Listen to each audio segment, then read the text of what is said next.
मैं इस बेनिफिट को लिया हूँ, मैंने एमएनसी में इस बेनिफिट, मैंने एमएनसी इंटरनेशनल साइट के लिए इसी स्ट्रेटेजी को अपनाते हुए इंटरव्यू क्रैक किए हैं। That's why I am telling you that this is a fact. और आप इस फैक्ट के बेसिस पे काफ़ी हद तक अपने इंटरव्यूअर को अचीव कर सकते हैं, क्रैक कर सकते हैं अपने हिसाब से। जिसे कहते हैं ना गड्डी मोड़ांगे, वो आप कर सकते हैं। ठीक है, तो अगर आप 4th सेम डिप्लोमा और बीटेक 6 सेम कंप्लीट कर लिए हो इलेक्ट्रिकल इंजीनियरिंग से, तो ये वीडियो आपके लिए है। लगातार जो बच्चे टच में हैं डिप्लोमा और बीटेक के, वो मैसेज कर रहे हैं कि सर हम लोग समर ट्रेनिंग कहाँ से करें, समर ट्रेनिंग का बेनिफिट हम लोग आगे कैसे ले सकते हैं, और प्रोसीजर क्या है, किस तरीके से हम अप्रोच करते हैं कंपनी को, ये सारी बातें हम लोग करेंगे। तो सबसे पहले मैं अप्रोच बता देता हूँ कि बच्चों, आप लोग कॉलेज से लेटर लेते हैं, जिस लेटर पे ये मेंशन होता है कि आप उस कॉलेज के स्टूडेंट हैं, आपका बिहेवियर कंडक्ट अच्छा है, और कंपनी को कहीं ना कहीं कॉलेज एक रिक्वेस्ट करता है कि इस बच्चे को, हमारे स्टूडेंट को आप अपनी कंपनी में ट्रेनिंग कराइए, इंटर्नशिप कराइए। अब वो पेड और नॉन पेड भी हो सकती है। कई कंपनियां उसे पेड कराती हैं और कई कंपनियां नॉन पेड भी कराती हैं। इनफैक्ट नॉन पेड ज़्यादा कराती हैं, पेड कम ही कराती हैं। पेड जो होती है उसको हम लोग अमूमन इंटर्नशिप बोलते हैं, अदरवाइज समर ट्रेनिंग के नाम पर नॉन पेड चलती हैं।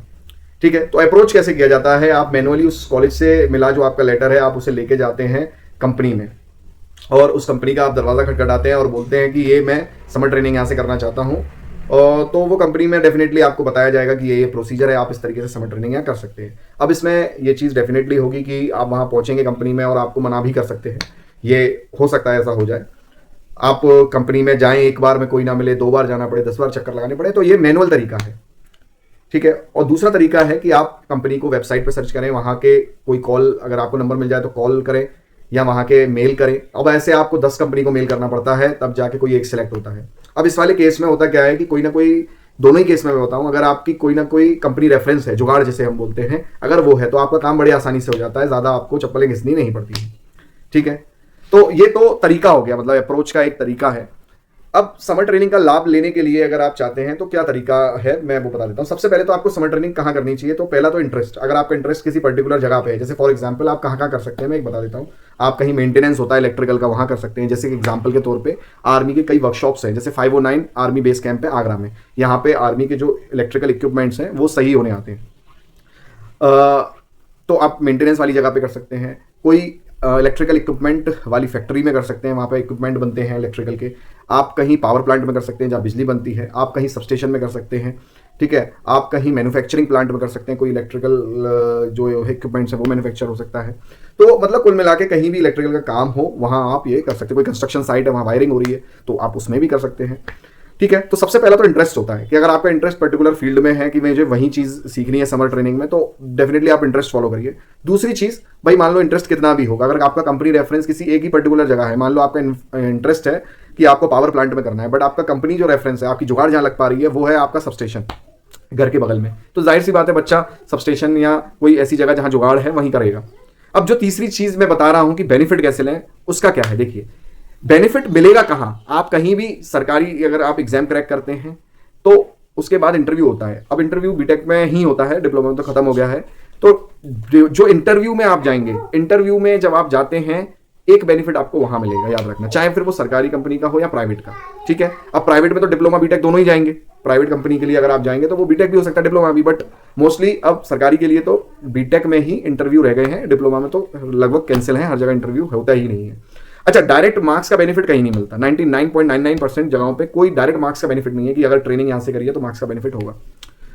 तो अब बात आती है कि आप चाहे प्राइवेट में जाएं या सरकारी में, इंटरव्यू में बेनिफिट कैसे लेंगे। देखिए, आप इंटरव्यू में जाते हैं तो आपको एक फॉर्म फिलअप कराते हैं आपके पर्सनल डिटेल वाला, जिसमें आपका नाम, आपकी एड्रेस, आपके फादर नेम, मदर नेम, और 2 इंपॉर्टेंट चीज़ वहाँ पे लिखवाते हैं, एक फेवरेट सब्जेक्ट और इंडस्ट्रियल ट्रेनिंग कहाँ से करिए, मतलब समर ट्रेनिंग कहाँ से करिए। तो देखिए, मैं 2 एग्जाम्पल लेके आपको समझाता हूँ। फॉर एग्जाम्पल, एक बच्चा मान लीजिए PGCIL, मान लीजिए भेल से ट्रेनिंग किया है, झांसी से। अब कोई बच्चा झांसी भेल से ट्रेनिंग किया है, इसका मतलब वो ट्रांसफार्मर का काम वहाँ होता है भेल झांसी से। ठीक है, और उसने फेवरेट सब्जेक्ट में लिखा है इलेक्ट्रिकल मशीन। तो अब देखिए, इलेक्ट्रिकल मशीन, अब इंटरव्यूअर आपसे 2 एरियाज से क्वेश्चन पूछ सकता है। एक तो भेल झांसी में जो आपने ट्रेनिंग करी ट्रांसफार्मर से रिलेटेड वो पूछेगा, और इलेक्ट्रिकल मशीन जो आपने सब्जेक्ट लिख दिया है उससे पूछेगा। अब इलेक्ट्रिकल मशीन में भाई सिंक्रोनस मशीन भी आती है, DC मशीन भी आती है, आपका single phase induction motor, 3 phase induction motor, ये सब आता है। तो मतलब आपको इतना सब कुछ पढ़ना पड़ेगा। आपको ट्रांसफार्मर तो पढ़ना ही पड़ेगा, बाकी 5-6 मशीन्स जो भी हैं वो भी पढ़नी पड़ेंगी। ठीक है, अब मान लीजिए किसी बच्चे ने भेल झांसी से ट्रेनिंग करी है और उसे जाहिर सी बात है वहाँ ट्रांसफॉर्मर के बारे में है भेल झांसी के अंदर, तो जो इंटरव्यूअर है वो आपसे ट्रांसफॉर्मर के बारे में तो पूछेगा। और किसी बच्चे ने फेवरेट सब्जेक्ट में पावर सिस्टम लिख दिया है, तो सोचो उसे पूरा पावर सिस्टम भी पढ़ना पड़ेगा और पूरा जो ट्रांसफॉर्मर जो वो सीख के आया है समर ट्रेनिंग में उसके बारे में भी पढ़ना पड़ेगा। तो एरिया बहुत ज्यादा हो गया। इंटरव्यूअर मतलब आपको क्वेश्चन जो पूछ सकता है वो बहुत ज्यादा बड़ा एरिया से पूछ सकता है, ठीक है। अब जो मैं तरीका बता रहा हूं आपको कि कहां लाभ आप ले सकते हैं, मैं वो तरीके में बता रहा हूं। अगर सोचिए आप सबस्टेशन में ट्रेनिंग करते हैं और आप अपने फेवरेट सब्जेक्ट को स्विच गियर एंड प्रोटेक्शन लिख देते हैं, तो देखिए यहां आप इंटरव्यूअर को क्वेश्चन पूछने का चांस थोड़ा कम दे रहे हो और एक ही सब्जेक्ट से दे रहे हो। जाहिर सी बात है सबस्टेशन में आप जो चीज देखते हैं वही आप स्विच गियर एंड प्रोटेक्शन में पढ़ते हैं, और बीटेक और डिप्लोमा वाले बच्चे ये दोनों चीजें लिख सकते हैं। भाई ऑब्वियसली किसी सबस्टेशन से ट्रेनिंग करी होगी तो आप सबस्टेशन लिख देंगे, इतने केवी का जो भी सबस्टेशन होगा। और switch gear and protection subject वो दोनों जगह ही पढ़ते हैं, बीटेक वाले भी पढ़ते हैं, डिप्लोमा वाले भी पढ़ते हैं, वो लिख सकते हैं आप फेवरेट सब्जेक्ट में। तो इससे क्या होता है, जो पहला इंप्रेशन जो फॉर्म में जो पढ़ के इंटरव्यूअर पूछता है वो एरिया कम हो जाता है। देखो ये कोई हार्ड एंड फास्ट नहीं है, मैं ये नहीं कह रहा कि इंटरव्यूअर इससे बाहर पूछ ही नहीं सकता, पूछ सकता है भाई, इंटरव्यू कहीं भी जा सकता है, अनंत जा सकता है। इंटरव्यूअर उस मौके वारदात पे जैसा आप आंसर दे रहे हैं वहां उसके अकॉर्डिंग कहीं भी जा सकता है।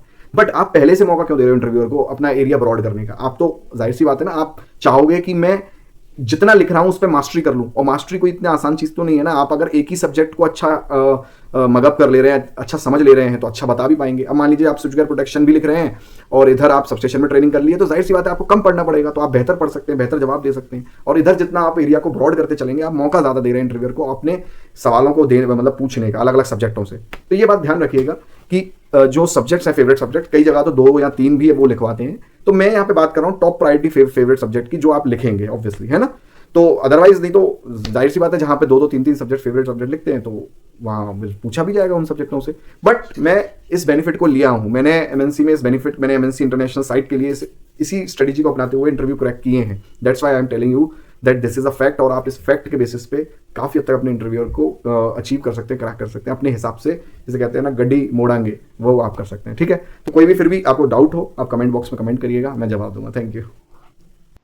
हाँ, मेरे को इतना हिस्सा ये बाद में रीशूट करना पड़ रहा है। पिछले वीडियो में वॉइस चली गई थी, जो मतलब कुछ पार्ट तो शूट हुआ बट उसके बाद वॉइस चली गई थी। तो मैं ये बताना चाह रहा हूँ कि बच्चों, आपको जो सवा महीना लगभग मिलता है, जैसे बीटेक के जो 6 सेम वाले बच्चे हैं जो ट्रेनिंग पे जाएंगे, और डिप्लोमा में 4th सेम वाले बच्चे जो ट्रेनिंग पे जाएंगे, आप लोगों को सवा महीना जो ये ट्रेनिंग का मिलता है, ऐसा कोई हार्डशिप तो होती नहीं है कि आपको ट्रेनिंग में डेली जाना पड़ता है। और अगर डेली भी जाना पड़ता है तो आपको 3-4-5 घंटे देने पड़ते हैं ज़्यादा से ज़्यादा।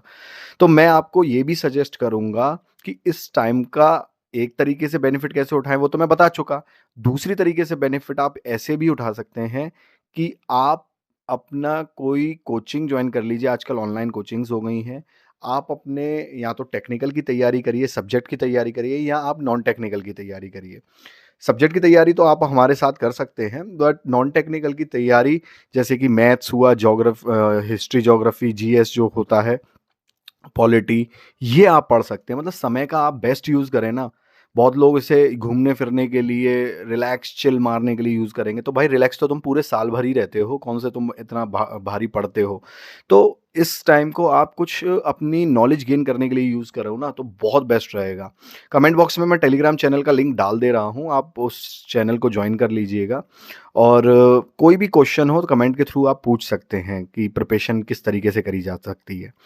तो ये टाइम बहुत अच्छा है। एक तो मैंने आपको बताया प्रिपरेशन अपना कर सकते हैं इस टाइम में, साथ में आप कोई भी आप जो है सबस्टेशन से आप ट्रेनिंग करिए।